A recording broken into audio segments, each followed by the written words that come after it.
Between the two of them. The inside of Coates. Parker gets too heavily involved. And that's Whitehead and Coates.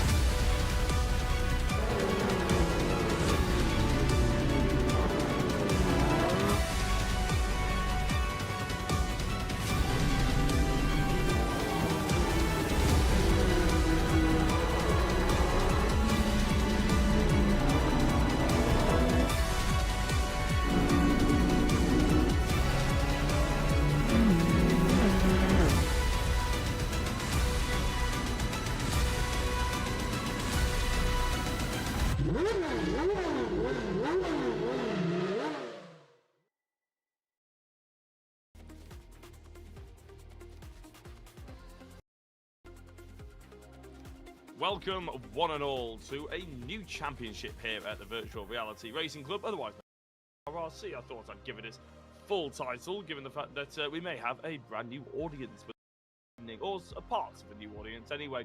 My name is Jack Oliphant, and I'm joined by Becky Aparicio. I believe I said that right, Becky. I certainly hope so, and you can let me know if I did, and also how you doing. Yeah, it's a nice pronunciation. I've heard of it, so don't worry. I get all sorts, as you can imagine. So I appreciate you trying. So normally people just hesitate and pause, but you know, I'm doing good. It's good to be here. Looking forward to this series. It's going to be. I'm expecting it to be really exciting, really close racing. Already looking at the timings, it's close. So yeah, I'm really, like I keep saying, really looking forward to this one. So yeah, can't wait to get started. Well, it's the not only your name isn't the only thing I've screwed up today, Becky. I've also forgotten already to actually introduce what series we're doing. It's of course the Scottish Legends Cars Championship, and it's the official E series for the Scottish Legends. And if anybody has been racing before, trust me, you know you're already in for a treat. If you haven't seen it before, this is soon to be your next favourite series because it's absolutely stunning. Knockhill, Croft, Anglesey International, Oulton Park, Anglesey Coastal, and Knockhill Reversal, which is a circuit that, I'll be honest, I've never driven in real life, always wanted to, because I love the Knockhill the normal way round. The reverse way looks even better, to be honest, but it's suitable that we're starting and finishing up in virtual Scotland, given the fact that these cars and drivers are all from that particular series. I mean, Becky, that is a stacked couple of rounds, isn't it, right there? It's a bit of a shorter championship. It's a bit of a shame, but it won't mean that there's any less excitement. Oh no, I'm sure we're going to get some action-packed races. I did in the end of last week's race, at the end of our BMW Championship, did say about bump drafting. That is off the cards, just to clear that up. So if any driver starts doing that, don't do that. It's going to damage your car. It's not worth it. But that's normally what you wouldn't see it in the Scottish Legends. So missing out on that sort of fun of the Legends, the kind of the national side of it. But yeah, like I say, it's going to be action-packed, I can assure you. With I think we've got 20 odd drivers for the first round, and going around Knockhill, that is going to be, I'm going to say, spicy. That's what I'm predicting so far. So yeah, it's going to be a lot of fun, this one. One thing that I thoroughly enjoy about this series is, don't get me wrong, if you are new to listening to VRRC, I have a very good relationship with Richard Hayden, who runs the VRRC.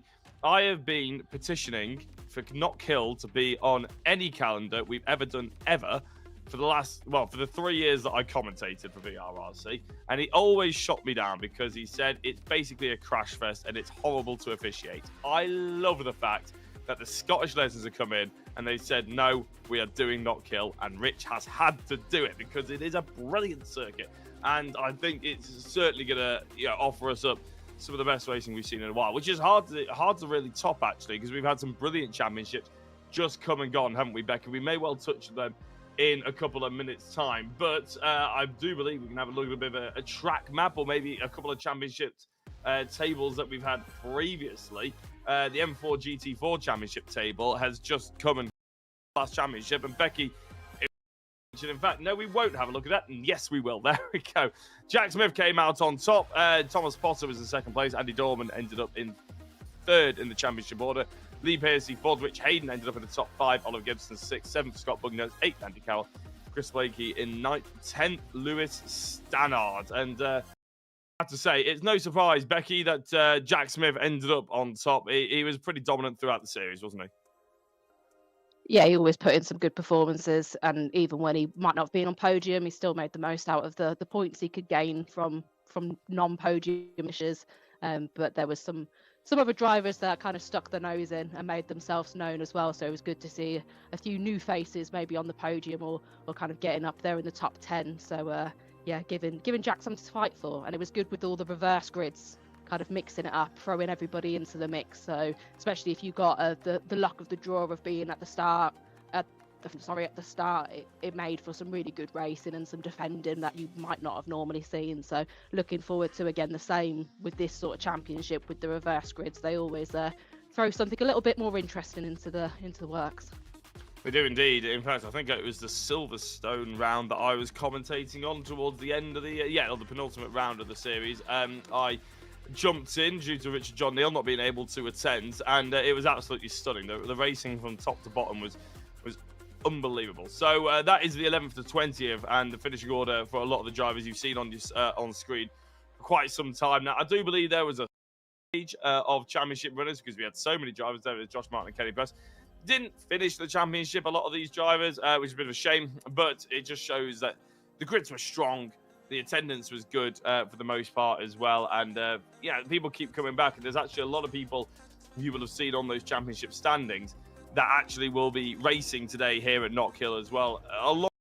A few new people to VRRC and obviously Legends drivers themselves, I'm sure. That is how it stood on the final round. Jack Smith, Thomas Potter, and Rich Hayden actually got himself on the podium in the final round at Road America, I believe it just was. It might have been Road Atlanta. I've completely blanked on that already. I do apologise if I get anything wrong, ladies and gentlemen. I am quite ill. So if I sort of muddle my words or get them slightly confused or forget something, I do apologise. Don't worry, you'll have Richard John Neal back with you for the rest of this championship going forward. I'm sure he's tuning in tonight to catch up with everything that we get going. If you're unfamiliar with VRRC and how we do our championships, well, it changed the BMW M4 GT4 Sprint. We used to have qualifying kick us off at 7 o'clock, and then it would go into a couple of races. Well, now it's slightly different. I believe the Legends is going to follow the same system that we had for the GT4 Sprints, and the fact that it's qualifying for 15 minutes. Then race 1 will happen at 7 o'clock. So I don't think we're going to be covering qualifying. If we are covering qualifying, I apologise in advance. No one's told me otherwise, though. And then we go race 2 for 12 laps, and then race 3 for 14 laps around Knockhill. So loads of racing to be getting out there. Short, sharp bursts of this as well, because Knockhill is a really quick circuit. Drive in less than a minute. So these races are going to be really, really quick. You can see the track map in front of you now, in fact, and that is the, as I mentioned, standard way of going round Knockhill. There's nothing standard about a lap of Knockhill, though. It's up and down, it's undulating, it's terrifying, it's right on the edge. It is everything you want in a race circuit, to be honest. And overtaking is fantastic going into that final corner in Taylor's. If you're brave, you can go into Duffer's Dip on the inside as well, but you do have to be brave. Some people like to lunge it up to Clark. Whatever you do, don't lunge through the chicane, because pretty much everybody is airborne through there, and you really don't want to do it. But with that being said, you can now don't have to just visualize by my poor description. You can see what the Scottish Legends car is like around this circuit, because we're going to be going to a hot lap to see what all the fuss is about.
Well, thank you very much to Mr. Jack Smith, our current BMW M4 GT4 champion, giving us a little bit of a look there at the Legends car, just how leery it is.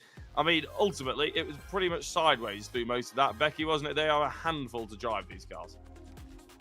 Yeah, which is going to make it interesting with the odd of these going around a track at the same time, fighting for the same bit of tarmac, so it could be, yeah, interesting to say the least. Of making sure one, you keep your car as kind of controlled as possible without taking somebody out, having a bit of contact with somebody, going off. Yeah, it could be. We could have a lot going on, which I know you've mentioned before. You're not feeling too great, which is this is probably not the best series to come into. I can imagine it's going to be pretty action-packed from start to finish. With like I said, with how many cars we've got on the grid and Knockhill, it's quite a small track, so you're going to be on top of each other the whole way around, basically. And it's interesting to know that it's a reverse track as well. You can do it both ways, which will be interesting to see at the end of it, to see if anybody picks up any tricks, but it's going to be a completely different circuit coming back to it, going the other way around it at the end of the series. Yeah, I know. It's one thing's for sure, qualifying has certainly been close.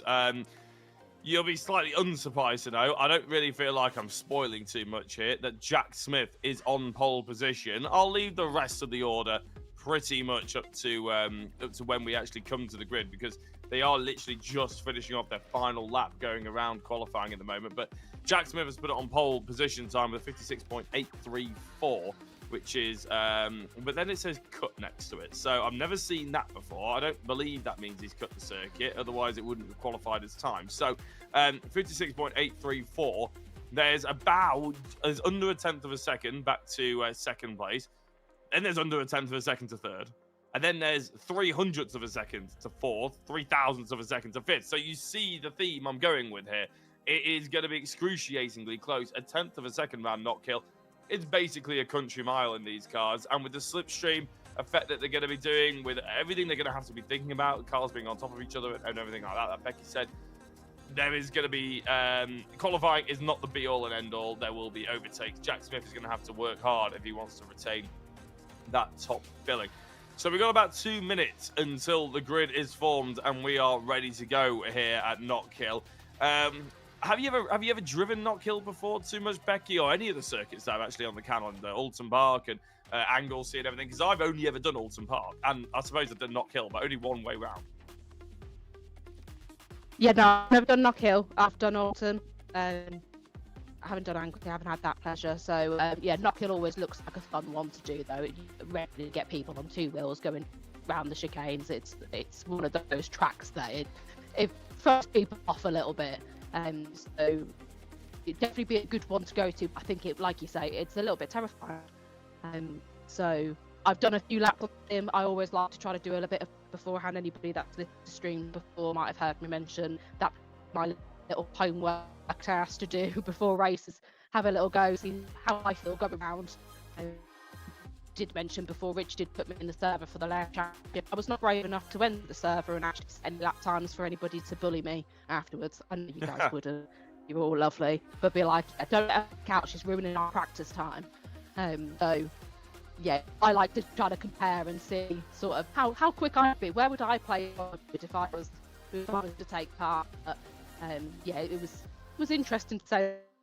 When I was going around, I again was going around in the Legends. They're lively. They're kind of just all like big go-karts, aren't they? They're quite twitchy. So it's a fun car drive when you get right and you can drift around the corners. It's great, but yeah, it feels a little bit sketchy at times. So and going up and down Knockhill, it's going to be fun with these cars. It's the sort of thing that I can imagine makes you feel travel sick, even being on the sim, given the fact that it's basically a roller coaster simulator in these cars around this track. But one thing I'm very interested to experience, or to watch actually, Oulton Park, we mentioned that we've both driven it, Becky. It's a circuit that has a reputation for being extremely hard to overtake. Almost, people may even say, slightly dull. Now, I don't think it's dull in the slightest. It is just really, it is hard to overtake. But these cars, if there's any car that will do it, will be the ones to make the effort, won't they? Especially going around that island hairpin right at the other end of the circuit. That's going to be, they're going to go with 3 wide going into that banking. Yeah, it's boring. Just you have to be a bit more about where you go for your overtake. It's not quite as clear as you can just overtake wherever. You got to time it and probably set it up for a couple of corners beforehand and make a good run into it. Not just a case of being able to power past everybody. Again, my ads test around Oulton, so it was kind of somewhat restricted, but I was in a M4, ironically, and trying to pace up with the McLaren at the end. I was told to stop because my brakes were too hot. So I did my ads test, by the way. Obviously, I didn't eventually out racing, but yeah, they did say they were like, just chill out a little bit now. But it was again another great track to go around. But like you say, it's sometimes not as clear cut in terms of the overtaking positions. You've just got to be a bit more planned probably and think, right, this is where I'm gonna try to get most overtakes done and get a good system on the go as you're going around. Well, I'm sure the drivers will be thinking pretty much exactly the same thing. We haven't got too long to go either before our first race of the season, only about 25 seconds. I mentioned Jack Smith on pole position. Charlie Devlin is in second place. Oliver Gibson, who is Jack Smith's brother, by the way, so you might well expect them to have a little bit of a battle, maybe a little bit of teamwork, is in third. Thomas Potter's in fourth, and around at the top 3 rows, Lee Piercy and Daniel Heaps are in fifth and sixth. So, with a couple of seconds left to go, the lights are on, the engine notes are rising, and that can only mean one thing. We are racing here on a Tuesday night at the VRRC up at virtual Knockhill. As my screen has just gone completely black, I think that Jack Smith is holding on to that position going into turn number 1. Charlie Devlin is still, no, Charlie Devlin, I believe, has got that first place. Oliver Gibson has moved himself up into second, with Jack Smith dropping down to third. Thomas Potter in fourth to go and head towards the chicane for the very first time. Leaping over both of those curves. Make sure you don't hit the one on the left too hard, because obviously you don't want to hit the tyre barrier. But it's been a really good start by Charlie Devlin, as Daniel Heaps, I believe, is stuck on the... no, he's launching himself over the inside curve, isn't he, on Lee Piercy, attempting to get past him. Scott Bugner in the mix as well. He's a driver that we didn't see the best of in the GT4 series, but apparently he was very busy. So it'd be nice to see him back in the Legends as Alex Forster looks up the inside and gets a nice move done on Harry Irvin for the swap of 9th and 10th position.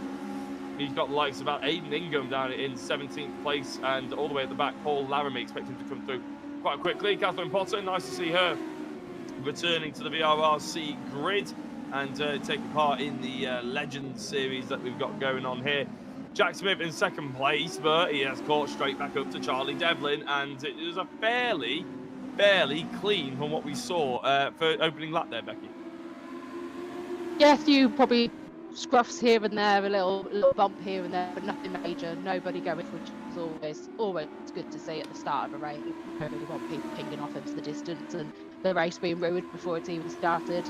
This back looks like he's getting a good toe behind Charlie at the moment. But these cars just look like they're in fast forward. It's hard to keep up. There's so many of them, and they're just in pass. But like you say, it's good to see them all keeping it nice and clean. A little bit. No big concerned by the car park there. That is the gas car that's just kind of sat there, obviously, to be able to bring these images to you.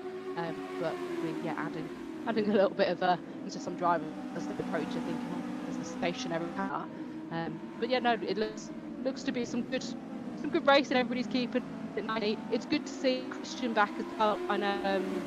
I don't actually think this series it was a couple back now. I think one of the GP was, and he'd fractured his wrist, if I remember correctly. So it's good to see him back fighting fits. Yeah, no, I was going to say it hurting his wrist, and then realistically, sim racing it's so hard, and racing obviously in general, but sim racing, if you turn the force feedback up on the steering wheel, it can really do some damage on the wrist as well. You need to be careful that you trap thumbs or anything like that. Christian Gillian with the outside line. Well, not really outside, but just off the racing line. Maybe Scott Bugner and Oliver Gibson either side of it. Oliver Gibson not had the best start. The broadcast car, I think, potentially just there's a mod that the broadcaster Steve normally puts on that sends his car straight back to the grid as soon as the race starts. For some reason, that mod, it doesn't seem to be working. So to apologise to the drivers out there. But Jack Smith is piling the pressure on Charlie Devlin. I'm impressed by the distance that they've managed to get on Thomas Potter. And I know maybe Potter and Heaps have had a little bit of dicing, a little bit of lunging here, there and everywhere, but it's still a good gap from the top two to the bottom two. As we see Jack Smith trying to crowbar up an opportunity. He's going to try and pass him on the grass. That's going to be a very, very dangerous inside move. Luckily, Charlie Devlin have managed to give him just enough room to get back on the circuit, and as they go into the final corner, Jack Smith manages to just about keep hold of second place, with Devlin doing very well in the lead of this race, clearly experienced in the art of a Legends racing, and parking himself on the white line to make sure that his opponent cannot get past. Fastest lap of the race goes to Daniel Heaps. I imagine a large part of that is down to the fact that he's managing to slipstream Thomas Potter without Potter having to defend too closely. The last thing Daniel Heaps wants to do is be caught by the likes of Scott Bugner and Oliver Gibson. So does he now trust Thomas Potter? Keep going with him, making sure. As Smith looks up the inside, I think he's managed to do that. Is he going to get the cutback? No, he didn't get the drive off the corner, but it's a long enough straight down to the final corner into Taylor's that he may well get the old switcheroo. Is he going to try the early braking? No, he's going to try and hang him all the way around the outside. That's going to be a little bit ambitious. No cutback attempt either. I think Smith is finding this quite difficult, which is something we don't always say on the VRRC broadcast. He's normally very efficient with how he gets through, but he does set the fastest lap of the race, even though he's dicing and battling with Charlie Devlin, who's doing unbelievably well to keep hold of this race lead. He only has to do it for 4 more laps. Oh, this is a lot quicker than we're used to here at VRRC. Normally I'm here battling on for about 20 minutes straight, but he's currently only got a couple of more laps. I think that's 6 or 8 laps to go. I can't quite see on my screen, but it's certainly very entertaining, and Smith has to think of something to get past. In fact, no, we're at the halfway point, aren't we? It's race 6 as my graphic now comes into HD. I can finally see how many laps we are actually on. Smith looks on the outside this time into Taylor's. Again, goes for the late move. A bit of contact. Charlie Devlin goes sideways. Smith goes sideways, but they both plant the power and are able to come out the other side facing the correct direction. Of course, we love to see that moving chicane, or not even moving, that just stationary chicane. Thomas Potter and Daniel Heaps going around the other way as they went into the first quarter side by side, but so does second and third place. Potter launching himself over the curb, and Jack Smith having to hold on, trying to launch himself over the inside curb. I think he may well have got the race lead now. Jack Smith, as they're going through the chicane, Jack Smith does indeed have this race lead. Charlie Devlin in second place, although it could be a switcheroo once more. Straight back up the inside. It's a lovely looking move, but it's not quite good enough. Well done to Smith and Devlin for keeping that as clean as they did for as long as possible. It's not done and dusted yet, of course. We've still got 5 laps to go. We've got this one, or the end of this one, and then a fair few handfuls more of defending that Smith will have to muster. So will Thomas Potter as well, because that battle for third place and the bottom step of the podium has been very, very tight indeed. If you're wondering where Becky's gone, I'm not just talking over her, not letting her speak. She's had to go and restart her router. I think there was maybe a bit of a cutting issue. I could hardly hear her at all. Hopefully it's not my connection. Otherwise, we'll have to do the opposite for race number 2. But Devlin, is that an insane move around the inside? It is. He's going to have it. Is he going to hold on to it? It's very tight indeed. Smith keeping the foot planted, almost losing it as they go over the chicane. Devlin's got the inside though. Does he have the pace? Does he have the run? No, he does not. He just about has to hold on to the back in second place. This is exactly what we want to see from Legends Racing. To be honest, I'm surprised there's not at least 7 cars in a row. With the amount of times that these 2 drivers have held themselves up, I am amazed that they haven't been caught by the likes of Potter, who has dropped Daniel Heaps by a decent amount for the time being. Becky, I can see you back in the Discord. Are you back with us? Technical issues there. There we go, I can hear you. Fantastic. It's been an unbelievable race for them between the top two, Smith and Devlin. Everything you're seeing right now, Becky, is how it's been for the last 7 laps. I must admit, when I ran downstairs to go reset the router, I had it on my phone, so don't worry, I didn't do much. It looks like it's been a good battle between the pair of them, so give Jack something to fight for. Yeah, it's always good to see. Let's put him through his paces. Exactly. We need to test him. We need to push him. Keep him improving every single time. I was mentioning that I was slightly surprised that Thomas Potter and Daniel Heaps hadn't caught up to the back of those two. It doesn't look like Smith and Devlin are scrubbing too much time. They're not pulling away from Potter and the rest of the field, but they're certainly not losing time hand over fist, are they? You might see in other championships.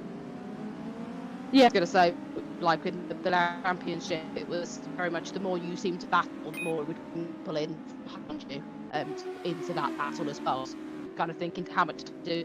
Charlie looks like he's going to go up the inside, and then obviously switches back for Jack, and it's over that curb and a little bit wary over that curb, but looks like he's just ahead. A lot of exit use there, but yeah, just still got his nose ahead, which he'll be pleased to. But that actually brought Thomas into it. So now we've got 3 going for the lead, but Daniel Heaps isn't too far behind either. The YouTube chat will be getting very excited in a minute because Thomas Potter has joined the fray, like Becky's just mentioned. Charlie Devlin in the race lead. The Scooby-Doo machine seems to be checking out, but what can Potter muster? He's not been in this battle for long, but he's certainly hoping to make his mark as Devlin defends from Jack Smith. 3-way battling is a lot harder than 1-way, and especially, well, it gets even harder if you add Daniel Heaps into that mix and a stationary broadcast car still there. Unable to move until race 2, I'm afraid. I believe we're going on to, this is the penultimate lap of the race, and Charlie Devlin's lost first place. He slipped down to 3rd. There's contact with Thomas Potter, who launched it at the inside, and Devlin's race has come to a premature end as Daniel Heaps slides his way through into 2nd place, takes advantage of the mayhem, of the chaos. 3 doesn't go into 1. Jack Smith does still come out on top, though, Becky. Wow, that's it's brought the battle to a premature end. But you felt like it was always going to if you add an extra car or an extra 2 cars into that mix. A shame that battle ended that way, like he said, but it, like you said, almost inevitable as well with how close they were and how tight the track is.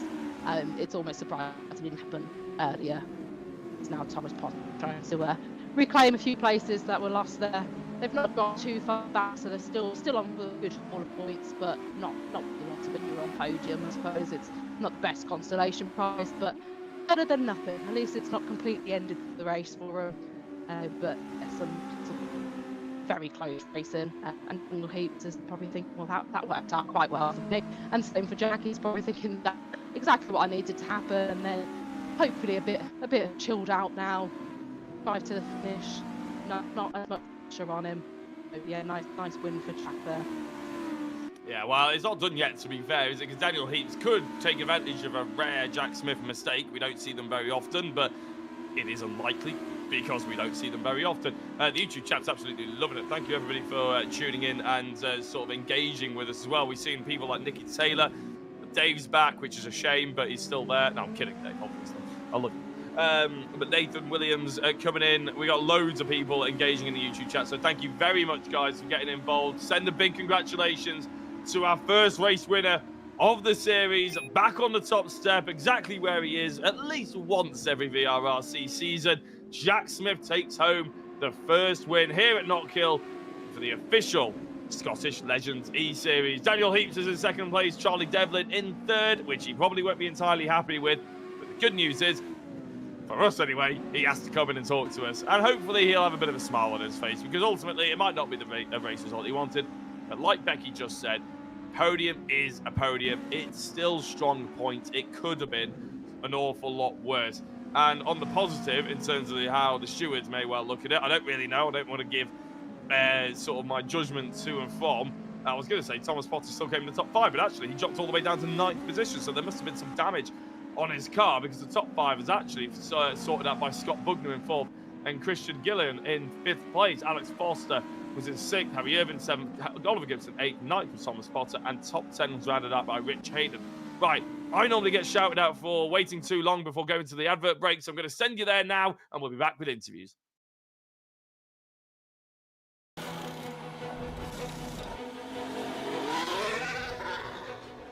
I've had a lot of challenges in my life, and Helen was always there, supporting me through everything.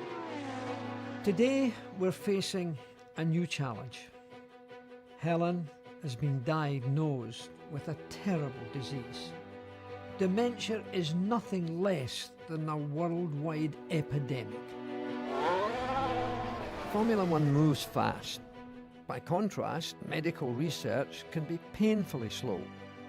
We want to bring some of our Formula One technology into the laboratories. Our charity, Race Against Dementia, will help to accelerate the pace of dementia research. Let's beat dementia together.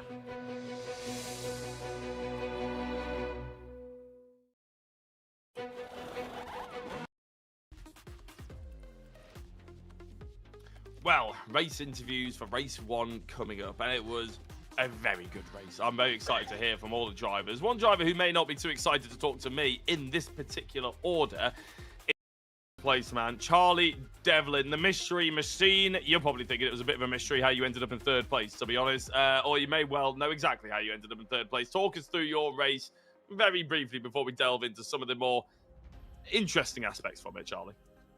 It was an overall good race, really, really fun, as it always will be with Legends in the real world and on the sim. Yeah, just a fun race. Struggled a bit with quali with kind of grip levels, and I was a little bit in that race as well, but overall good. Obviously going for the win. Unfortunately got spat off by, I think, someone that just lost control on accident. They gave the position back, so I'm not too unhappy with that. But yeah, 3rd overall in the first round of a new E-Series, I'll happily take it. Points to points, aren't they, at the end of the day, Charlie, I suppose? And 3rd place is still a pretty decent haul, isn't it? I mean, we waxed lyrical about Jack Smith racing, but to be honest, you were keeping it toe for toe, and if nothing else, you were actually probably the slightly stronger player in that little battle for quite some time. How was it defending for about 8 laps in a row? It was good. Managed to kind of hold him off. We were going toe to toe. Obviously, the cars behind. I saw the cars behind catching quite quick, so I've kind of thought, in a way, worked together a little bit. But that obviously didn't pan out. So yeah, obviously the cars behind core, it became a 3-wheel, 4-way battle, just making the racing better, really. You got a bit of love in the YouTube chat. People referencing you. I won't say what they are because I think they're lovingly slating you. But Bub.F1, do you know who that is? I do. Do you? Would you like to give them a shout out or anything like that before we sort of let you go and get focused on to the next race? I know exactly who that is, and their name's Gabriel Norse. I've done some E-Series with them before. They're always nice, and yeah, good to see got people supporting me, I guess. You do indeed have people supporting you. Anybody else you'd like to give a shout out to before we let you go, Charlie? Just parents and family that I know are watching. I know some friends in another core are watching as well. So yeah, to them. Fantastic. Thank you very much. Go and get focused because, of course, we got race 2 coming up soon. I'll move on to 2nd place driver. I bet at one point he didn't think he'd be having this conversation in this position, but Daniel Heaps in 2nd place. I tell you what, you got to take advantage when the opportunity itself, don't you? That was a crazy race, if I'm being honest. I started 5th and it was just chaos from then, if I'm being honest. Had a savage battle with Thomas Potter in the middle of the race, and then we just saw everyone battling, and yeah, you have to take advantage of stuff. You do indeed. I mean, what's it like from your perspective about watching that unfold in front of you? Are you just focused on putting your car in a position to get the fastest lap time, or are you sort of putting your car in the position thinking, well, if they take each other off, they're going to go wide there, so I'll make sure I've got the sort of slightly sharper exit or anything like that? Probably all of them, if I'm being honest. Mainly just trying to keep it under the track. Especially in these legends, they're very they're very slippy. So yeah, it's good to be on the track. It's better than not. That's very, very true, I have to be said. What's it like driving around Knockhill in these cars? And it looks like an awful lot of fun. This is also a bit terrifying. It is, but they're good fun, especially that chicane. The chicane looks stunning. I've driven it a couple of times in real life, as I mentioned, and it's terrifying. I would love to experience it in the sim as well, to be honest, because I feel like you can really just send these cars, because they seem to be quite soft, they seem to be quite slidey, and I assume that means it sort of lends itself to just being able to be brave enough to just send it completely. Yeah, literally just hammer it through every corner. That turn 1 as well, that curb, how hard do you hit that? Do you hit it intentionally, or is it just something that if it happens, it happens, it doesn't really slow you down? Well, for me, the way I go through, I like to hit the curb, but just not too much that you're going to flip. Because it happens to be a few times. Yeah, well, just not hit the sausage curb, because I hit that a few times in the practice and I did about 20 flips. So, oh, really? yeah, so it's not really great. No, you want to try and avoid that if possible, then, don't you? Because, as you mentioned, you got to finish to be able to be on the podium, haven't you? And that's exactly what you did, Daniel. Is there anybody you'd like to give a shout out to before we let you go? Thomas Potter for the Savage Battle. Yeah, fair play. It was a very, very good battle, and I'm sure the YouTube chat will be very appreciative of that as well. Thank you very much for having a chat to us, Daniel, and we'll let you go. Okay, nice one. Well, and that brings us on to the of the podium, Jack Smith. I mean, I'll tell you what, Jack, last time I spoke to you, it was at Silverstone in the GT4 M4s, and you said that it was hard work and you were sweating, you had to work for that one. I'll tell you what, that one looked harder, didn't it? Must be right, it was bloody hard work, but yeah, it was quality. I love proper racing like that. It's just back and forth every lap, and you never really know. You got to sort of line yourself up like laps before to make sure that you're in the lead across the line. So that's what I was trying to set myself up for, and yeah, it's quality. It's nice to have a bit of racing like that again. That's what these cars sort of bring, don't they? They bring that really, really close lap time, the super close racing. So yeah, it was quality. Really, really liked it, and yeah, Charlie's a proper racer, so it was neck and neck every lap. We were like within a tenth of each other every lap, and it was quality. Really, really liked it. So yeah, super happy to get P1 after that, and yeah, we'll just see what we do for the next 2 races.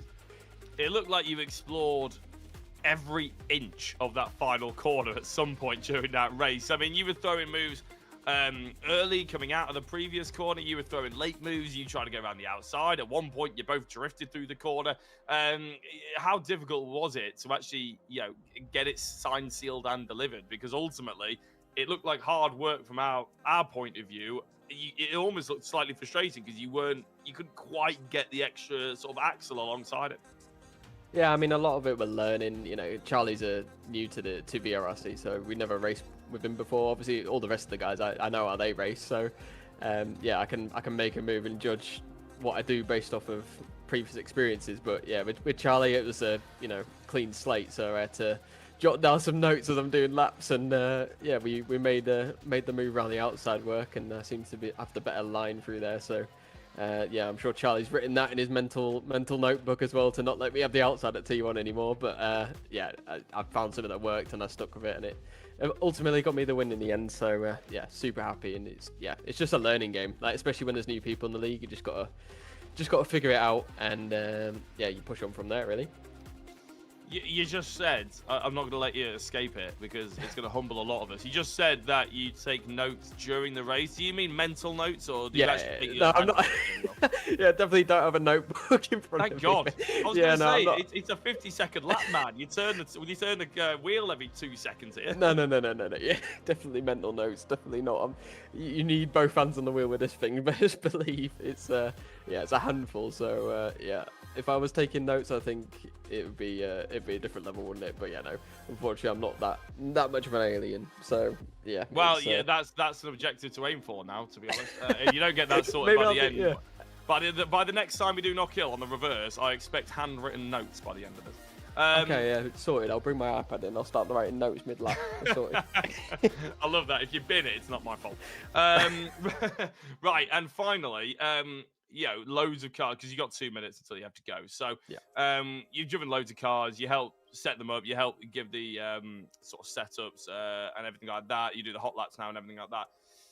You can jump into different cars, but this must feel really weird. How much did it take to get used to from your perspective? Because I've done so many laps, so many different cars, I find it the more I drive, the faster I get at learning each different car. So, I did 100 laps practice for this round just because I wanted to make sure that I was, I wasn't just, doing those 1 lap pace laps where, I can set a blisteringly fast lap and it looks really good, but I want to be able to do that every single lap. And that's something I aim for every single time I jump in a car. I want to make sure that I'm not just fast, but I'm also consistent. So, yeah, it took me a fair few laps, like I said, 100 here, and then whatever I did in testing beforehand as well. So, yeah, there's a lot of laps. You got to put the time in to get the rewards out of it. So, yeah, there's a lot that goes into it, and yeah, I put everything I have into it. So, yeah, there's never a moment where I'm not really pushing. So, yeah, it's always 100% for me. Yeah, well, I mean, 100 laps, that's the sort of minimum expectation now at VRRC to be able to get up to speed at any part of this grid, to be honest, isn't it? But I've just seen that I believe the server's just been reset, so I think we've got another 7 minutes. So I'm going to ask you a couple more questions, if you don't mind, Jack. Go for it. Because you've been around for VRRC quite some time now, haven't you? We've got a whole influx of new drivers. We've got official E-Series coming to the fray as well. With the Legends and a few other things that are sort of in the works. We've had the minis before and everything like that. It's exciting times, isn't it, to get these official E-Series, because it does match you up against people who, are used to the cars, are new fresh blood, and who are naturally talented drivers. Oh, 100%. And equally for the people who already race at VRRC, it's a huge experience for them to go up against, drivers. Charlie's come in, I think he's got what I believe to have a load of experience in the esports world. So, going against people like that and learning how they race, and any new driver that comes in, you learn something from them. So, for everyone involved with VRRC, it's a huge pleasure to have new drivers, and it's a huge learning opportunity for everyone. And yeah, I mean, the racing, it just makes it even better, doesn't it? When you get more and more drivers on the grid, there's never a dull moment on the track. So, the more E-Series we can bring in, it's definitely something to look forward to, I think. So, yeah. And finally, because as I mentioned, the timer has just come down from 6 minutes down to 2 minutes. It's a good thing I'm keeping my eye on this, isn't it? We're going to let you go, Jack, because I believe we've just accelerated the process here back to maybe we have more on schedule. Thank you very much, Rich, for coming in and let me know. So we'll let you know. Let you go, Jack. Is there anybody you'd like to give a shout out to before you do go and go on to race 2? Yeah, quick shout out to my girlfriend, my parents, everyone at DK Power, everyone on the side of the car. You got, everyone at DK Power, Simon Fort Motor Services, Sherburn Rubber, Hop Cabin, everyone like that. Just a huge thank you to all of you for letting me run this livery, run this car, and to be here in the championship. It's a huge pleasure. So, yeah. Cool stuff. Right, fantastic. I'll let you plug your race academy next time. That was the next question. Brilliant. Enjoy the next race, Jack. Cheers, Jack. Right, Becky, that is all said and done. I mean, if you're wondering, ladies and gentlemen, if you're new to what the interviews don't normally take that long, the gap isn't normally that long between race 1 and 2 and between race 2 and 3. It's normally a 10-minute gap. But there were some server issues, hence why the broadcast car was still on the circuit. We've removed that. We've sorted it. We've spotted it all. So it should all be good now from here on out. Every time you restart a server, it goes back to 8 minutes. But Rich Hayden, the power that be, did accelerate slightly, all of that sort of stuff. So it's Caden Cook on pole position with Lee Pearson in second place. Rich Hayden himself is in third with Thomas Potter in fourth.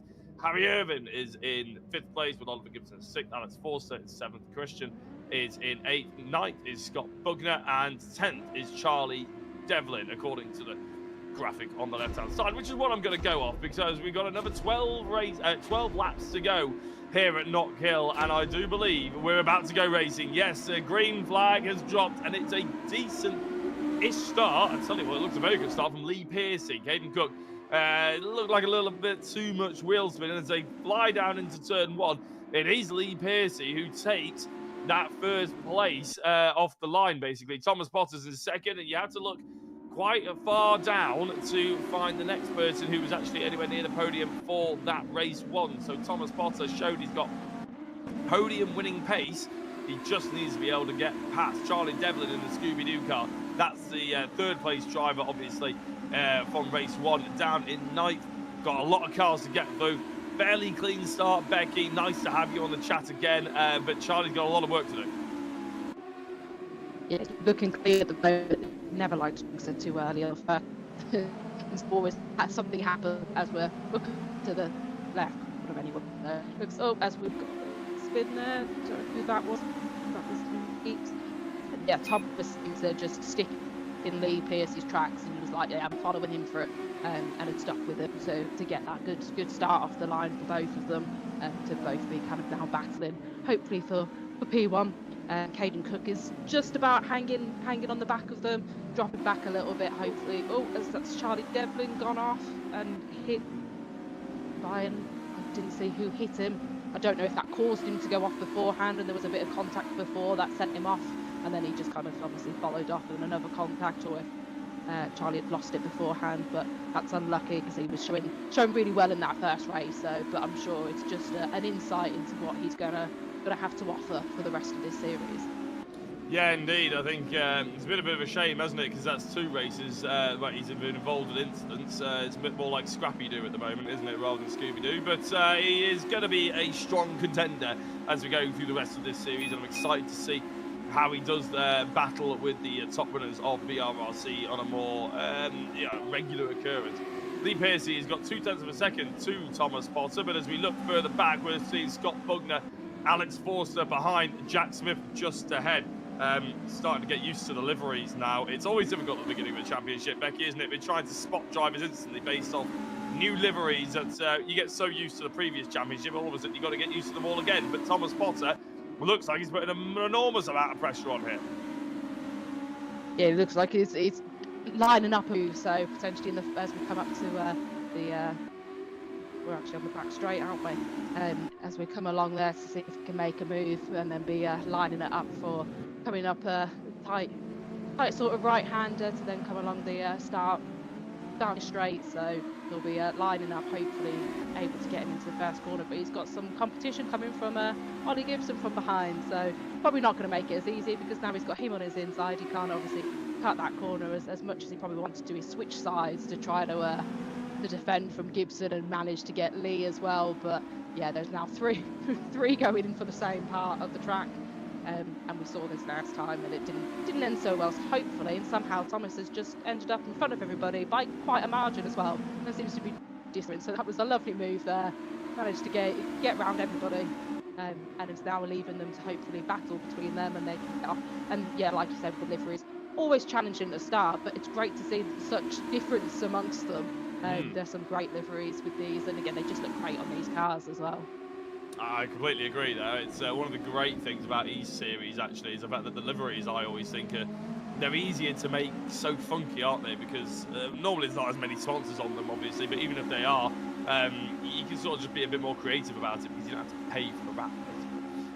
Thomas Potter, I think, going into turn 1, he actually sort of went towards that outside. That meant Pearcey outbroke himself on the inside, tried to take it too tight, ended up going off. But Pearcey, with the move around the outside into T1, Potter doesn't want to give him it.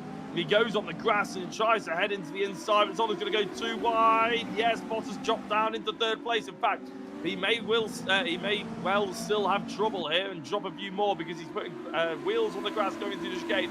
But actually, he's managed to rescue it. Oliver Gibson was the driver that sort of really screwed that section of the track up. He's dropping back and back and back as Caden Cook. And Jack Smith has managed to find his way through. I was under the impression, I'm glad I didn't say it earlier, but my gut instinct was that Thomas Potter was going to get through, but he was going to pull away with the pace that he showed earlier. But that hasn't been the case. Lee Pearcey with an absolutely amazing move around the outside. Thomas Potter has to deal with 2nd place. Caden Cook in 3rd. And Jack Smith has been overtaken by Oliver Gibson as they go over the line. I don't know if that battle's going to be finished. I'm sure it won't have done. They're already putting me out of breath, Becky. I'm already struggling to get my breath back, and we're only about halfway through the 2nd race. Race 3 is going to be epic because I believe it's an even bigger reverse grid, which is going to be even more dangerous for a lot of these drivers. But it has been fantastic racing so far, hasn't it? Yeah, some close racing, and it's good to see that actually, like you say, you kind of expect somebody to lead us, or at least quite a way ahead. I think Jack getting past Hayden, swapping back and forth all the time. As Lee kind of disappears off into the distance, you can never be too sure about it, because you'll find this pack of cars will all of a sudden catch up again. I wonder how strong that sort of toe behind is for following cars. We've said it a lot with the kind of the side draft and everything. But yeah, that toe behind as well, especially when you've got a line of you going, it seems to be pulling everybody back in. So although, yeah, don't get too comfortable out in front is all I'm going to say to anybody leading, because it seems like, yeah, the momentum just keeps kind of rocking back and forth. We're kind of ebbing and flowing between everybody. And I must admit, I'm so upset I didn't get that Scrappy Doo reference in before you. That was brilliant. As we've got, some drifting going on. That was, well, I think that was Hayden Cook and Jack Smith. That was like unison drifting there. That was beautiful, and so nice to catch it as well. So yeah, some great driving there by the pair of them. This is holding up as well for Thomas Potter. And by the way, for the jokes about the Mystery Machine, Scooby-Doo and everything, I've basically got a list that I'm making in my head. I'm just waiting for the right time to throw them out there.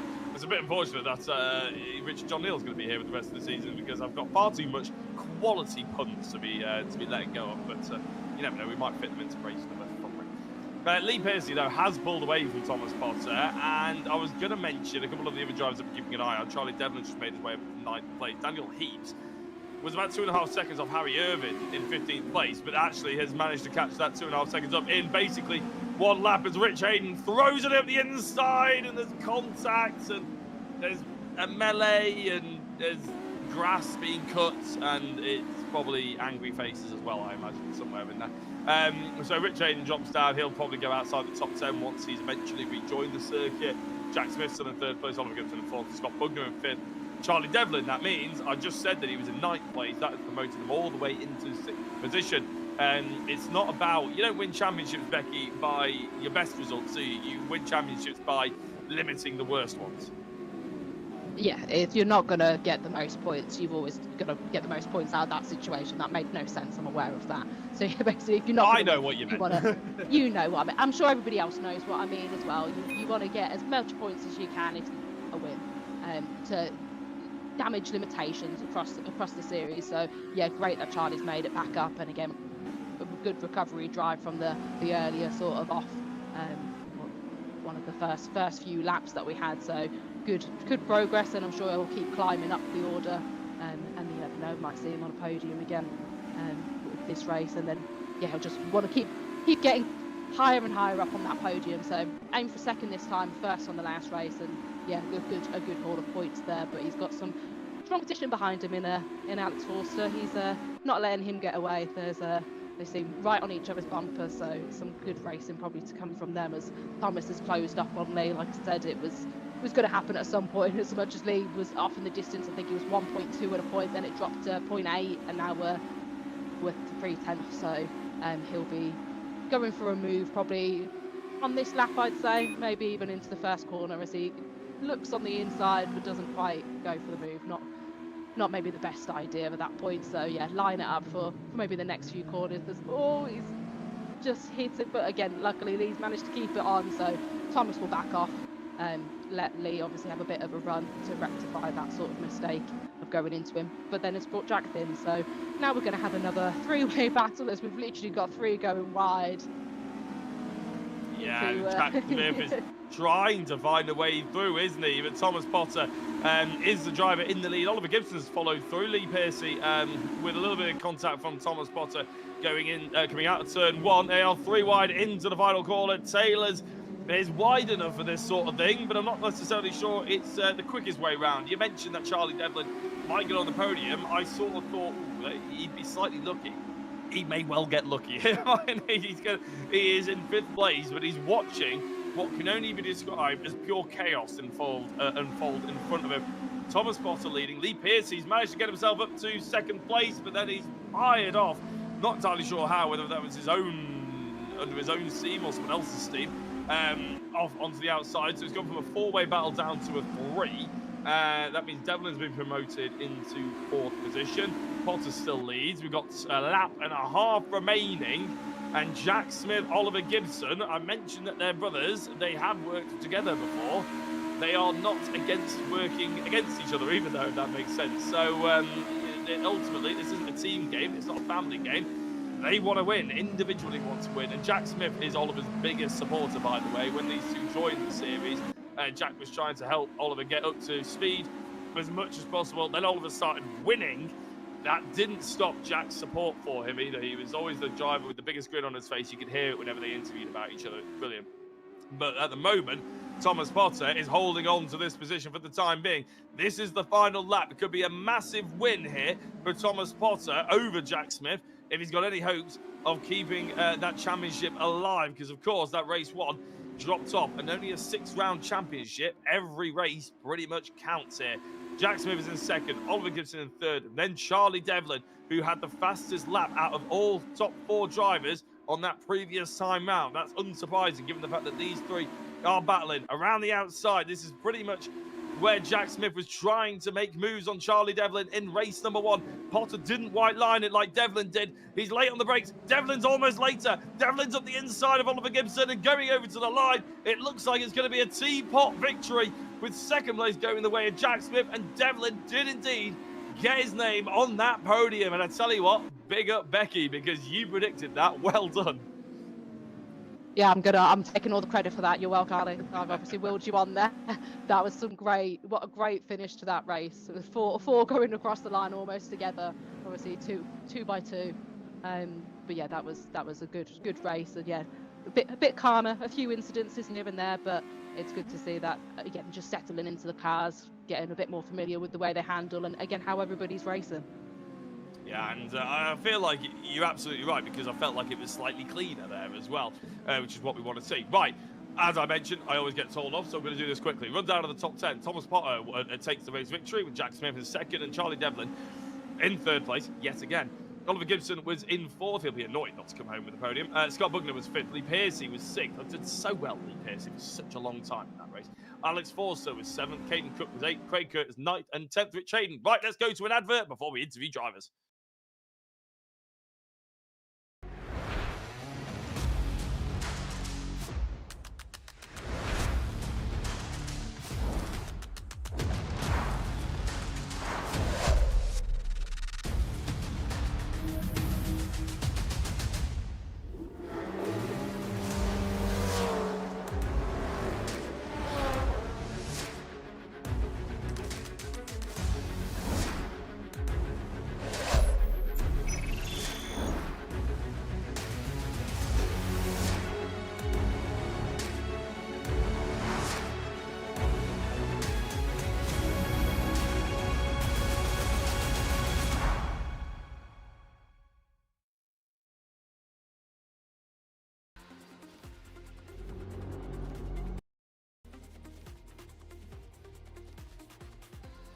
Well, everybody take a breath.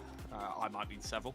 I believe we can chat to a couple of drivers now. In third place, just like before, it's Charlie Devlin. And Charlie, I said earlier that you might not have wanted the third place interview. After that race, I imagine you'd probably quite glad with it. How was it in the end? Yeah, that was stressful. That was either the start or lap 1 or lap 2, whatever lap it was. I ended up backwards at turn 3 in the gravel, which obviously wasn't an ideal scenario to start off, you know, a short sprint race. So come back to P3. You got some.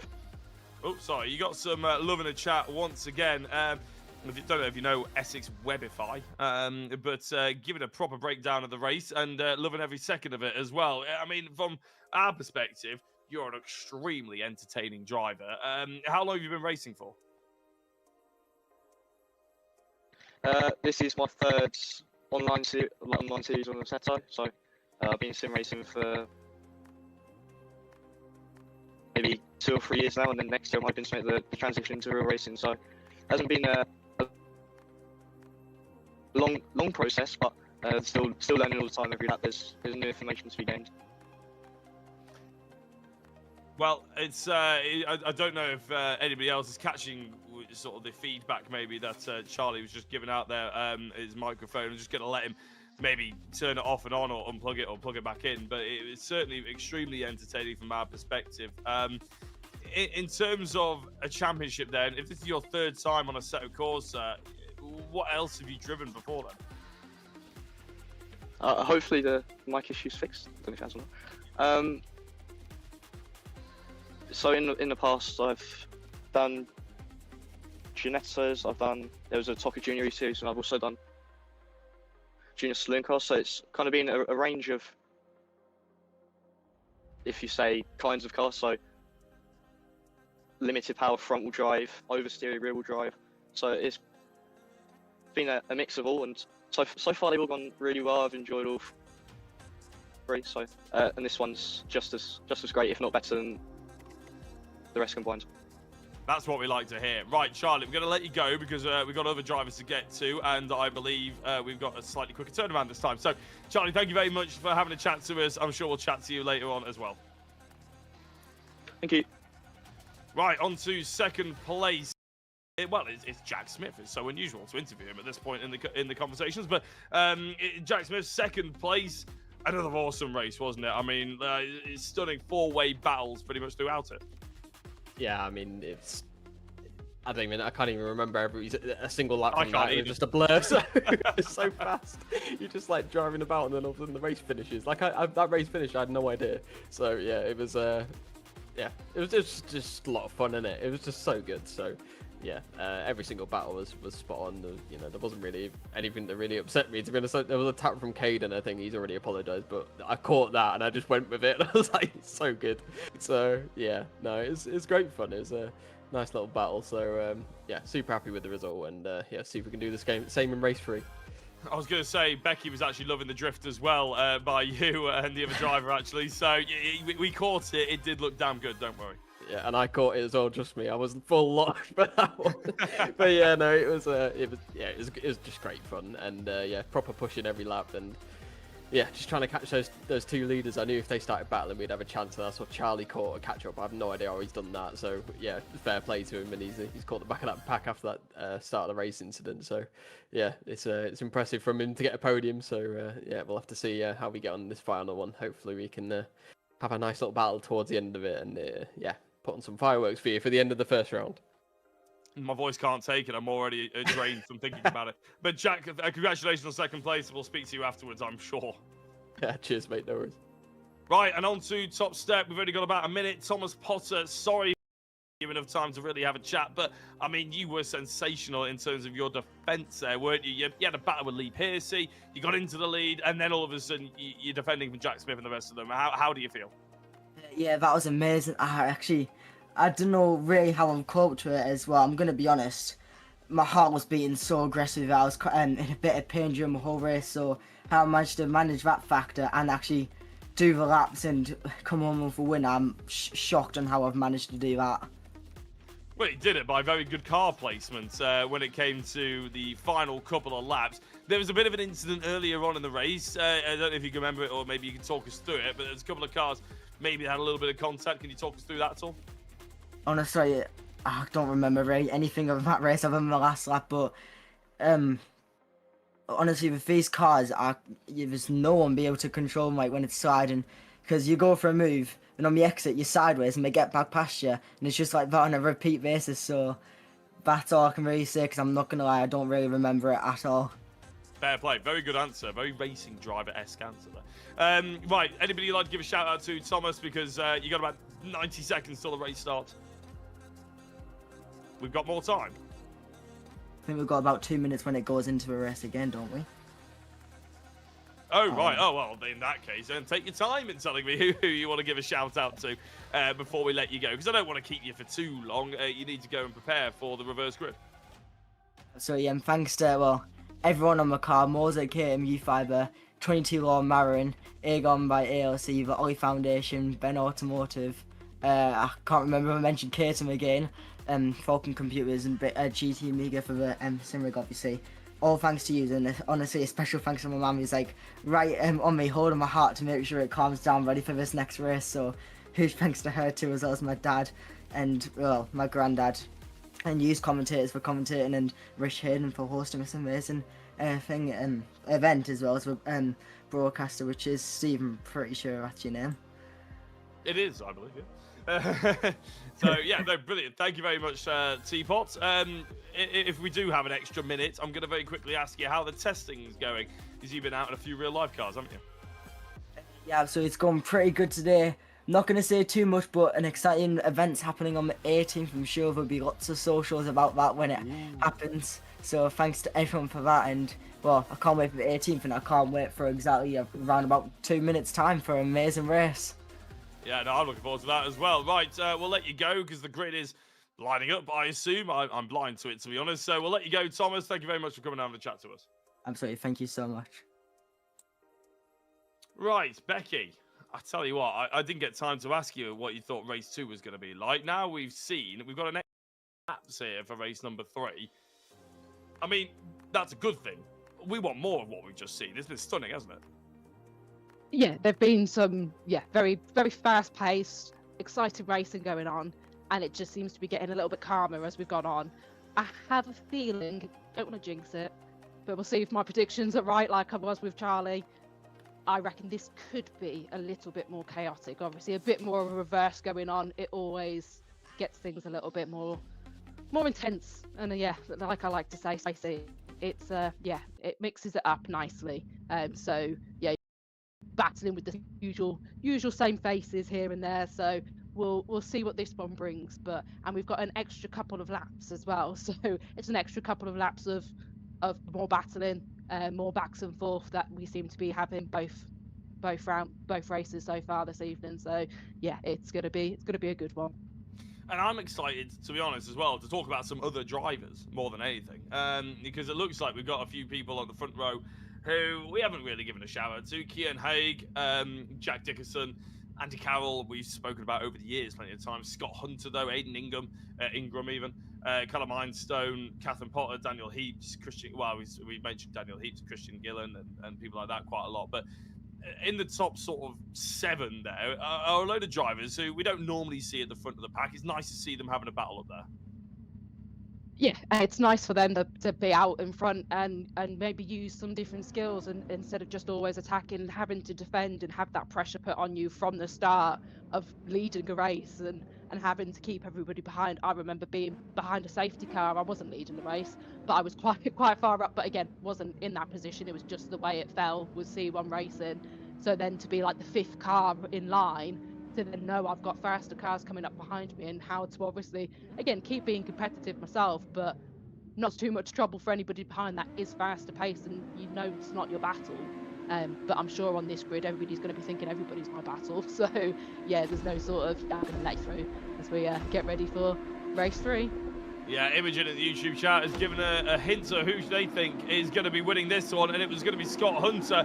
I don't know where Scott Hunter was starting in 4th place, up to 3rd, 4th-ish. It was a really poor start from the 2nd place driver. I think it was Jack Dickerson. He was dropped well off, but Andy Carroll, in fact, no, it's Andy Carroll first, Jack Dickerson second. I think it was our pole position driver, Kian Haig, who basically just didn't get off the line. Andy Carroll in the race lead, Dickerson in 2nd, Daniel Heaps in 3rd, Scott Hunter is still in 4th place. Aidan Ingram is rounding out the top 5 for the time being. We know this is legend now. We know this changing. You get the idea if you haven't already in the first 24 laps of racing that we've had in this particular series. But Heaps, you have to look pretty hard to find the next driver that's going to challenge him in terms of pace.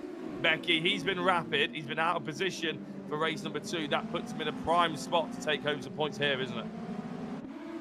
Yeah, some almost rectifying from earlier rounds. He did obviously well in the first race, so the second race wasn't quite maybe to plan. So see what he can make of this one. But good to see obviously him being competitive at the front, as we've got three cars going into the first corner, one going off. I don't know if that was. Tell you what it was, who it wasn't. It wasn't Scott Hunter, so Imogen will be happy in the YouTube chat. I don't know who it was. Callum Einstone potentially was involved with that. Dropped all the way down to 19th, 20th place. Facing the wrong way, looking up the hill at turn 1 at Knockhill. Must be probably top 5 scariest places to sit in motorsport, I imagine. Probably just behind Church Corner at Thruxton on the exit there. It's pretty much full pace. how has Smith gotten up to 5th place already? He started in last place, Becky. How on earth has he managed that? Yeah, it always amazes me sometimes when Scott gets his way through the grid and just. But I suppose as well with this one, you keep asking about how did you find race, and nobody seems to know what's gone on. It's going by in such a flash. You'll go and ask him, and he'll be like, I don't really know what happened there. Just I looked down, looked back up, and I was winning. So yeah, it's a lot happens in these races, which is great. As we've got Daniel Heaps going for the lead, so he's taking the lead from Andy Carroll. A good move there. So he'll be trying to create some distance. But as we've seen numerous times already, you make a bit of a space, and then all of a sudden it seems to just disappear again. With the momentum going back to the chasing car. Normally, I ask the question of how was the race from your perspective first, because I'm struggling to remember myself exactly how the race was, and I need a little second to remember. And the drivers normally remember better than I do. I don't think that's the case. You're absolutely right. I'm going to have to be more creative with my questions, actually, as I go forward. That's a good note, actually. Thomas Potter versus Charlie Devlin. Yes, it is Charlie Devlin at the inside. Now, a nice little cutback from Craig Curtis could be on here. Another driver who has been around VRRC for quite some time, but hasn't really made a name for themselves in the Legends series just yet. We haven't talked about this too many times. But I'm loving the Devlin getting through already into 5th place. Is this finally, are we going to see the battle for the podium that we've been promised somewhat over the last couple of races? I certainly hope so, because Potter has gotten through as well. Alex Force in 8th place, Scott Bugner in 9th. Christian Gillian is in 10th place, but however, just been overtaken by Cian Haig, actually, a recovering Cian Haig after what was an abysmal start off the line. Nice to see them into the top 10, though. So, as Devlin gets through, what I'm interested now, Becky, is the time. Now Devlin's got clean air. What is the time difference between Devlin's lap times and, say, Jack Smith, who is behind, pretty closely behind Andy Carroll, close enough to suggest that they may get a bit of a slipstream? Because I think it's safe to say that Smith and Devlin's times are probably going to be quite similar if they just went out and did one flying lap on their own. So this might give us an indicator for how powerful the slipstream is. Yeah, no, definitely. It'd be interesting to see what the comparison is between them. Like I mentioned earlier as well with the tow and slipstream, it does seem quite powerful. As soon as you're kind of in it, pulls you back in to then be able to battle against the position after dropping off a bit. But yeah, Thomas is managing to stick with Charlie, so that's another factor for him to always be probably think, well, is he going to go for an attack? But he does seem to be slowly maybe closing in on Jack Dickerson just ahead, and it always helps when you've got a car in front of you to see and almost latch onto and think, right, I'm coming, you're the next one I'm coming for. It gives you that little bit of momentum and spur on yourself. So as he seems to have half the gap now, so he's almost right behind him. As Andy Carroll looks like he's going to have a move on Jack Smith going in first corner, so he goes for the inside line, but obviously Jack will have the outside, but he's managed to stay well ahead. Has Jack, so that was not too much of a battle there, too much of a fight from Andy, but he's just making Jack know and let him know he's there, and just to be mindful. He'll keep lining up a few moves. We're already on lap 6 with 8 more to go, so plenty more time for stuff to unfold. Yeah, you're not wrong. It's actually the answer to my question was. The question I was posing to Jack Smith and Charlie Devlin, really, was the fact that Smith ended up 2/10 quicker than Devlin, but he slightly ruined my experiment because he did lunge Andy Carroll on the final corner, so he probably would have ruined his lap time. Otherwise, he may well have been in the 56s, and that would have given us a big indication, because he caught up about a second and a bit in that lap time. And there we go, actually, he's just setting up the fastest lap, 57.081, as he tries to hunt down Daniel Heaps. So the gap is 2.8 seconds. We'll keep an eye on that. Probably be trying to overtake him within the next minute and a half, I imagine. But this is a great battle down here, isn't it? Because it's Alex Force to Scott Bugner, Craig Curtis. Craig Curtis leading this little gaggle of cars. Christian is in 10th position, a couple of cars back as well. It's actually almost a 4-way battle with Scott Bugner, the car we're focusing on in the middle of this little sandwich. It's currently growing. It's sort of double patty at this point, with the meat in the gravy, the meat in the burger being Scott Bugner and Alex Forster. I'm slightly surprised Forster hasn't really got close enough to make any kind of move, but Bugner is looking very interested indeed. Craig Curtis goes all the way into the inside to try and fend off and attacking Scott Bugner. He's got his car all the way ahead, didn't quite get to the apex first, and that means he has to just about have to deal with Craig Curtis again, who has managed to get the drive off him after a little bit of contact. Jack Smith sets the fastest lap of the race once more, not quite in the 56s. He's going positively slowly in this race. Because Craig Curtis, again, defending on an inside. He's sliding, but not as much as Alex Forster is sliding in the background. He slides completely off the circuit after a little bit of contact, I believe, with, it may well have been, who else was in that battle? It was Bugner. It wasn't Oliver Gibson, was it, in that battle? I can't quite see who it was, which is a bit of a shame. Scott Hunter's dropped down to 17th place. A driver, it was Alex Forster, wasn't it? Alex Forster who went off. That's a great shame. But we have to focus on the drivers that's still on the circuit, don't we? Jack Dickerson is just ahead of Scott Bugner, who's now got through on Craig Curtis. Curtis looking for that late break around the outside through Taylor's. All that does is open the door for Oliver Gibson, who gets a tighter line. That doesn't always necessarily mean the faster line out of Taylor's, because you have to hold the throttle before you get too much wheel spin, because you have to go over a lovely crest that's right on the apex, on the exit of Taylor's. But Gibson does get the move done in the end, going into the first quarter. The gap, Becky, between Daniel Heaps and Jack Smith has not come down all that much. It was only 0.3 of a second it came down by for Jack Smith. He's not in the slipstream just yet. And there's how many laps remaining? About 5 laps remaining. What do you reckon Daniel Heaps' chances are of coming home with a victory here? Oh, put me on the spot there. I love putting people on the spot. I always say with Jack, you can never rule anything out with Jack. He's, like he says, he pushes every single lap. So, yeah, it wouldn't surprise me if he manages to get on the back of Daniel Heaps, as we've got Scott Bugner just managing to stay in front of this pack. And I like how we lost 2 from this battle earlier, but then Ollie Gibson seems to take the place, and it's just, yeah, swapping all the time. So I'm not surprised that the drivers don't quite know what's happening half the time, especially when we do have a little bit of a theme of some flames going on. There's a few cars with flames on, I have noticed, which actually seems to be the trend at the moment with the Legends. But yeah, some close battle. We've got Craig Curtis and Lee Piercy now battling just on the back of this trio. So it's going to be a 5-way battle probably soon before we know it. But Jack's slowly edging away that lead that Daniel's got. But all Daniel will have to do is, like Jack was saying in the interviews, keep consistent fast laps, don't make any mistakes, and hopefully you can keep him at bay. But Jack just seems to keep setting fastest now. So it's not an easy feat to do. It isn't, no, but I think the flames being a theme is quite interesting, actually. I think it's because the racing is absolute fire. But actually, that was a terrible sentence coming out of my mouth, wasn't it? I sound like such a millennial now. Anyway, we'll carry on. Jack Dickerson is in 9th place, and I do think Craig Curtis has driven well, hasn't he? I've enjoyed how Craig Curtis has driven in this race. He hasn't been spinning people off. He's just been trying to defend. He doesn't quite have the pace, but he's there or thereabouts inside the top 10. It's been quite nice to focus on a few of the drivers that are a little bit further back, because the gaps at the front have been so large. But Jack Smith, I assume now, will be well within that slipstream sort of range. And with 3 laps to go, that's a little bit of a terrifying prospect for Daniel Heaps. We'll keep an eye on it. It's down to about a second.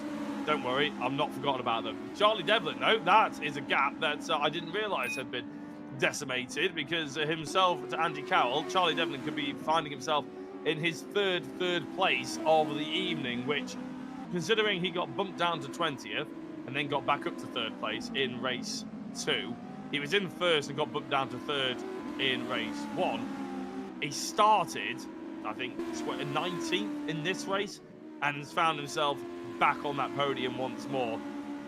It's strong driver of the round vibes, isn't it, that, Becky? I know we always have to put our votes and stuff in the Discord chat, but it doesn't come to most people's surprise, I imagine, the fact that he is hot on our lips for that prize. Yeah, he's driven extremely well this first round of racing. Like I said again earlier, it's given us an insight into what it's probably going to play out like for the rest of the series if he's performing so well straight off the bat. It is his first series with VRRC. I know he does in racing anyway. But yeah, to just come and obviously stamp your name quite a bit on a championship is always a good way to start, and yeah, kind of leads off into probably following suit for the rest of the series, as well as we've still got this trio of cars battling away. So it'll be interesting to see how much time Charlie can take him back. I'm going to say, obviously, we're on the 13th or 14th lap. He's not going to catch Jack Smith, but just see how much he can close that gap. But yeah, if he gets another P3, again, a podium, a P3 every single race, yeah, that's pretty good going. Very good going. It'll be a tall order to catch the front two, but they may well end up battling or taking each other off. Daniel Heaps is defending from Jack Smith. Speaking of the top two, I've seen quite a few people in the YouTube chat getting Scott Hunt and Scott Bugner mixed up, and they are two different people, don't worry. But Heaps is defending. Jack Smith has made this move before. He's gone and done it again. I mean, he makes it look easy. He slotted his way into first place. No dramas. Heaps launches it back up the inside, going through T3, but it's not going to be enough. Smith takes the lead for the time being. Heaps, what can he do? Needs a good run. He doesn't get one. He goes into the gravel. He needs to come back on. And now he's got a little bit of a problem in the form of Charlie Devlin in behind. Third place is on the cards, but it could well be second place for Charlie Devlin. Jack Smith is going to take this race victory. Yet another one. 2 victories and a second place to his name is the way he was going to want to start this championship. And of course, he is coming in as a champion himself. He's well on his way to the top of the table, coming out of round 1. There's 5 more rounds to go after this one, but it's going to take a lot to stop the man in first. Jack Smith takes the victory. Second was Daniel Heaps. Third was Charlie Devlin. He could have had a first place, Charlie Devlin, if it wasn't for those meddling kids at some point over this night, but he didn't manage it. It's still 3 third places, and it's still a whole host of championship points. Andy Cowell was in 4th. Thomas Potter in 5th. Another good showing from Thomas Potter. Consistency in at least the last 2 races. He scored some decent points. That race 1 will be letting him down. He'll be annoyed about that one. Scott Bugnet was in 6th. Oliver Gibson in 7th. Craig Curtis in 8th. Alex Forster ended up in 9th place after a spin, which is nice to see. A good recovery from him. And Christian Gillian is in 10th place, rounding out the top 10. Right, I'm going to try and get this finally done and properly over and out. We're going to go to an advert break, and then we're going to come back with the final interviews of the evening.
Whoa, we can take our time with interviews this time. I know exactly how much time we have, and it's pretty much unlimited.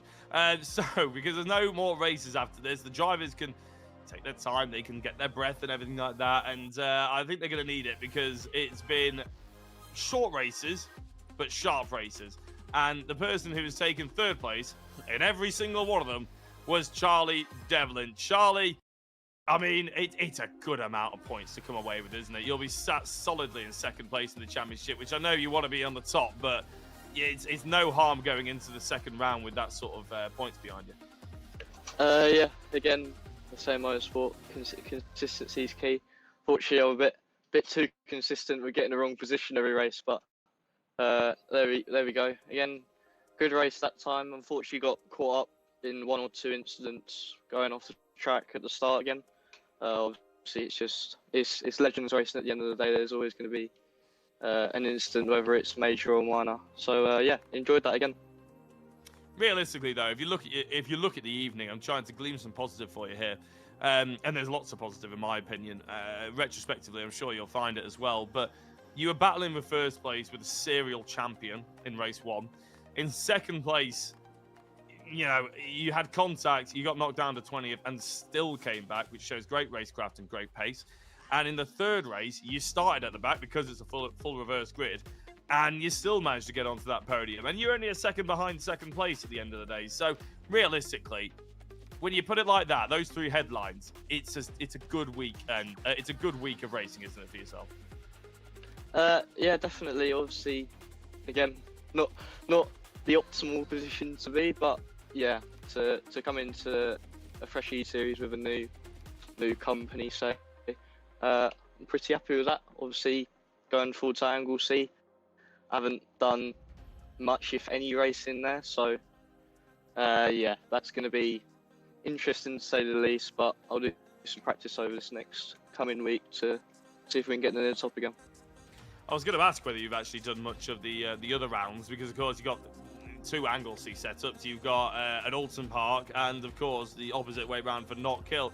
They're all circuits you probably wouldn't find on most other series, because most series do bigger tracks, don't they? The ones that everybody wants to drive, sort of thing, up and down, all over the world. Sorry. So, what's your preparation for them like? Obviously, before you even get into the server to actually go to qualifying, do you do much practicing, or is it a case of you just like to jump on a couple of hours before and then get into the qualifying? I kind of find, you know, sort of like an hour every day, just to test out some new things with what tracks, what lines, what braking points. It all adds up to good pace at the end of the day. So yeah, it's gonna take some time, I think, to get used to that track, but we'll see how it goes. Well, I'm excited to see how you get on, watching as a bystander, really, over the next couple of weeks. Charlie, it's been a pleasure chatting to you. It's been great to watch you racing. Is there anybody you'd like to give a shout out to before we let you go? Just friends and family that are watching, really.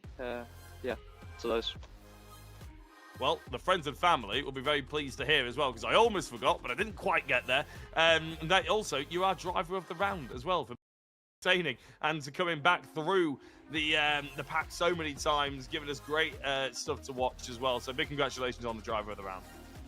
Thank you.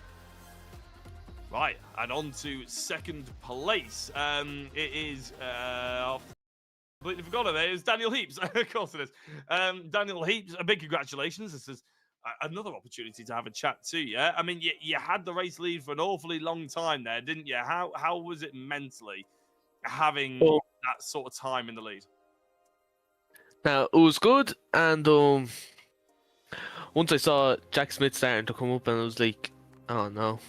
And I saw him just slowly creeping up, made a little mistake, and then yeah, he was able to catch up.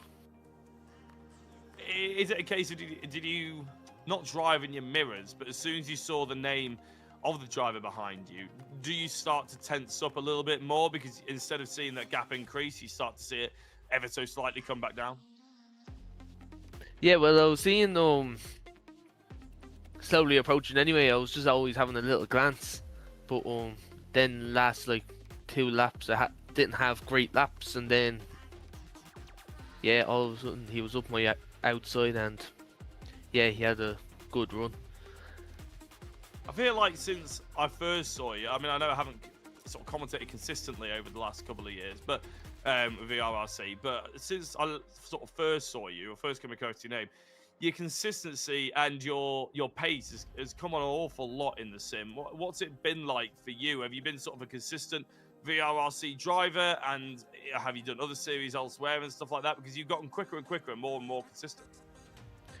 Yeah, well, I wouldn't say I'm a consistent round doer, if I'm being honest. I haven't been doing most of the rounds the last few times, but I'm starting to like these legends, so hopefully I'm going to do the whole lot of them.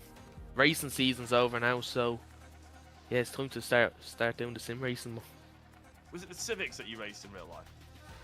No, I race in the junior minis. I do in Mundello and Kirkstown and all around Ireland. Oh, really? Yeah. They're deadly That's little amazing. yokes. That's amazing. Well, I'll keep an eye out you and everything for on your socials and stuff like that for what you get up to next year. What is the plan for next year? We're going to do another year of the minis. It was my first year this year, and got ninth, but there was a lot of car trouble. So hopefully next year will be a bit of a better year for us. I look forward to it. I'll be following along. Big thank you to you. Is anybody you'd like to give a shout out to before we let you go?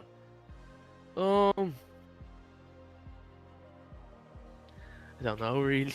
Probably my dinner, because I'm fucking starving. Oh, sorry about that. I'm starving. We'll let you off. You're a hangry man. We'll let you go, Daniel. Congratulations on second place. Thanks, man. And finally, Jack Smith once again. Becky pointed out that every time I ask the drivers when they come in, how was the race for you? You all started to say, I genuinely can't remember it. But for that one, I'll tell you how it went. It went pretty well. That chase up to Daniel Heaps, you got time hand over fist in the last couple of laps, didn't you? It was really a very strong end to a good evening. Yeah, 100%. And trying to catch Daniel was a lot harder than it looked. I mean, the closer I got, the more mistakes Dan made. I think he was just looking in his mirrors a bit too much. I wish part of me was actually cheering him on, like begging he didn't make a mistake to see him win. But I just, when you're in a race, you just got to go for it, haven't you? So, yeah, we just kept pushing and caught him up at the end. And yeah, he had a good little battle, but I think he made another little mistake, and I managed to pull away from the slipstream. And yeah, it was good night Vienna after that. So, yeah. Quite happy with that, and got quite lucky again at the start. I don't know how I managed to dodge all the shenanigans in front of me, but yeah, we got away with that, and yeah, just trying to pick my way through, and yeah, here we are. So yeah, super happy, and great start to the season. So we just got to keep this momentum going forward. Some nice longer tracks coming up with less blind corners, which is ideal. So yeah, looking forward to them. I know, I mentioned to Becky at the beginning of the programme, actually, that Oulton Park is notoriously hard to pass in any car, isn't it? But in these, I don't think you're going to have that problem. Oh, mate, it's going to be like a runway. It's going to be unbelievable. It's so wide. It's so much room. But no, it's going to be fun. It's it's going to be interesting in the car like this around that sort of track, because, we're used to, like, touring cars and stuff like that. So, yeah, going to be interesting, but I'm sure it's gonna be a lot of fun, and yeah, I'm just super looking forward. This whole series is just a lot of fun, so it's super looking forward to it, and I can't wait to watch this stream back. It's gonna be like it's my evening sorted already just watching this back, so yeah, really excited. I was about to say I'll let you plug your academy and stuff, but before I let you do that, I've just been informed on the YouTube chat by Elaine Gibson, which I believe is your mum? Yes, correct. That it's your birthday tomorrow. It is indeed, yeah. Happy. I'm not going to embarrass you by singing. Well, it'd be more embarrassing for me, I think, singing happy birthday over a stream. But a big happy birthday. Can I be brave enough to ask how old you may well be? I think you're young enough to say that it's not actually that embarrassing. Yeah, 21. No, I'm kidding. It's 26. I am tomorrow, so yeah, we still got it. We still got it. Big plans? To be fair, we did our birthday celebration last weekend, just gone. So yeah, but me and my girlfriend are off away to Wales this weekend coming up. So yeah, I'm super excited for that, and yeah, I'm sure we're gonna be ragging my car around those Wales back roads. it'd be a laugh. But and of course, watching this live stream back on repeat as well. I know what you mean. Yeah. 100%. Yeah. Fantastic. Right. Very quickly, people can learn to drive like you, can't they? How do they go about doing that? They can indeed. So I run a little tiny company called Jack's Racing School. I do one-to-one coaching. I can even do group sessions. And yeah, you can learn anything and everything. Racecraft, one lap performance, whether it's consistency, even car setup. I can go through every single thing like that to do with racing.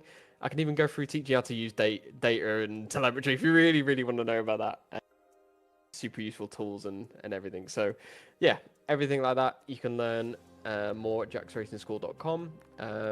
And yeah, I'm the dedicated coach for VRRC, so yeah, I do the hot laps every week. So you always know what I never do a slow lap on the hot laps. It's always 110% push lap. So you see everything you need from me before every round, and yeah, I just try to keep the field level before every round. So yeah, if you want coaching, I'm your man. There we go. Fantastic. Good pitch as well. I think that was about 1.5 minutes, which I really enjoyed. So, fantastic. Nice and concise. Thank you very much, Jack Smith. We'll let you go in and bask in your glory before your birthday. Cheers, mate. I'm going to crack a beer. You deserve it. See you in a bit. Well done, Jack. Right, and we can endorse that because it's the racing. Right, we've got round 2 coming up, and that is, of course, at Anglesey. I completely forgot where I was looking at there. No, it's a Croft. It's a Croft. Okay, I need to go to bed. Right. Rich, you're in the chat and you can probably take your head up right now. In my head, it's Anglesey for round 2. Right, anyway, it is Croft. It's been an unbelievable sort of week here. Rich, I'm going to bring you in very quickly because obviously you have not had the evening to remember it in terms of on-track action, but it's great to have the Scottish She Series here, isn't it? Oh, absolutely. Yeah, I'm really, really proud to be putting this together for the guys at Scottish Legends. So thank you to Harry, Irvine and everybody else over there. It's been an honour putting this championship together for them. And wow, what fun. And you say it's not been the evening for me. Hey, I was happy with not last. Aren't we all, realistically? me and Craig Curtis were kind of talking beforehand. So again, there's two things that we need. One is not last, and the other one is not lapped. So we both managed both of those. So I'm walking away fairly happy. Well, that's fantastic to hear. Right, Becky, one last thought from you. It's brilliant to be on this series, isn't it? And you get to be on it for the majority of the rest of this season as well. So I can't wait to sit back and relax and watch it peacefully. You and Richard John Neal can get stuck in again. What tracks are you looking forward to? What battles are you looking forward to? Well, typical. The 2 tracks I actually have a little bit of experience with, I'm not commentating on because I've got other commitments. So it's Croft and Oulton. But I'll be looking forward to I'm doing Anglesey. Obviously, the two circuits we've got coming up round at Anglesey, so that'll be interesting. Get familiarised with that track because, like I say, I've not raced there in real life. I need to get the sim loaded up and get a few laps. But yeah, again, looking forward to more of the same because that was, like I keep saying, action-packed. There was a lot going on, and it was actually didn't jinx it. It was good to see everybody actually calm down as the racing went on, as we got into further races, even with the reverse grid thrown into it. So yeah, it's been some cracking racing tonight. So I'll be looking forward in a couple of weeks' time. So unfortunately, yeah, the poor viewers are stuck with me for a little bit, but yeah, I'll have Richard John Neal to keep me in check. So be looking forward to that. And yeah. It's absolutely not poor viewers. The top dollar commentary team coming your way for the rest of the Scottish Legends official E-Series. Please do enjoy the rest of it. It's going to be sensational. All that's left to do is say thank you very much for watching. It's been an amazing engagement on the YouTube chat. If you fancy following along, subscribing, doing whatever you need to do, it's 2025. Everybody now knows what they need to do. It'll be an honour. Thank you very much, and we'll see you next week at Croft.